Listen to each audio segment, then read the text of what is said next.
So இப்போ Kenneth வந்து அந்த பொண்ணை பத்தியோட ஹிஸ்டரி விசாரிக்கிறாரு. இந்த இருளா ட்ரைப்ல பாத்தீங்கன்னா பொண்ணு வந்து ஒரு பையனை கல்யாணம் பண்ணிக்கணும்னா பொண்ணு வரதட்சணை தர மாட்டாங்க, பையன் தான் வரதட்சணை தரணும்.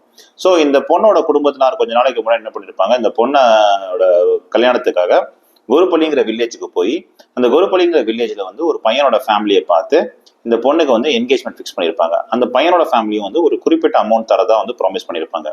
ஆனா கல்யாணம் என்கேஜ்மெண்ட் வர அன்னைக்கு பாத்தீங்கன்னா அந்த பையனோட ஃபேமிலியால அந்த அமௌண்ட் தர முடியாது.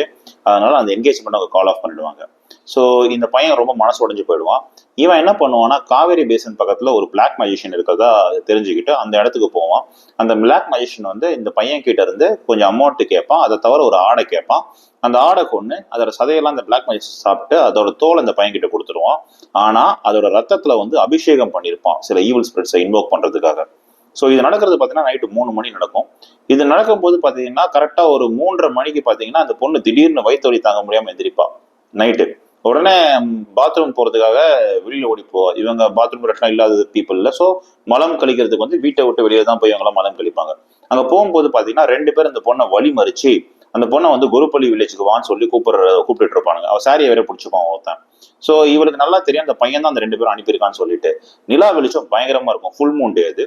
ஸோ சரி நான் வரேன் அப்படியே உங்களுக்கு பேச்சு கொடுத்துட்டே இருப்பா. அப்போ சொல்லுவா நான் இப்போ வந்தா ரொம்ப நல்லா இருக்காது, நான் காலையில வந்துடுறேன் அந்த மாதிரி பேச்சு கொடுத்துட்டே இருப்பா. திடீர்னு அவளோட பார்வை வந்து அவங்க 2 பேரோட கால் மேலேயும் படும். 2 பேரோட கால் வந்து தரையை தொடாது. விச் பேசிக்கலி மீன்ஸ் அவங்க 2 பேருக்கு காலே இல்லை. அவனுக்கு தரையை தொடாமலே 2 பேரும் நிக்கிறாங்கன்னு சொல்லி புரிஞ்சுப்பா. உடனே அதை பார்த்தோன்னா அவ பயங்கரமா கத்துவா. பக்கத்துல இருக்க வில்லேஜ் பர்சன்ஸ் எல்லாம் ஓடி வருவாங்க. ஸோ இவனுக்கு 2 பேரும் இந்த பொண்ணை விட்டுட்டு போயிடுவாங்க. இந்த பொண்ணு அடுத்த நாள் காலையில் ஃபுல்லா ஜுரத்துல இருப்பா. ஸோ நைட்டு சாப்பிட்றதுக்கு உட்காருவா. சாப்பிடும்போது அரிசியில குழம்பு வச்சு மிக்ஸ் பண்ணி சாப்பிட்டு வாய்க்குள்ள வைப்பா. இப்படியே கத்துவா. தொண்டையில அது அப்படியே ரொம்ப எரியும். அப்புறம் வந்து ஒரு பயங்கரமான ஒரு பதற்றமும் பயமும் அவளை வந்து என்க்ளோஸ் பண்ணிக்கும். அது துப்புவா, துப்புனா கல்லு வரும். ஸோ அடுத்த 8 நாளைக்கு இந்த பொண்ணு சன்செட்டுக்கு அப்புறம் எப்போ சாப்பிட்டாலும் கல்ல தான் வெளில துப்பா. ஒரு பயங்கர வலி இருக்கும் அவளுக்கு, அவளால் சாப்பிடவே முடியாது.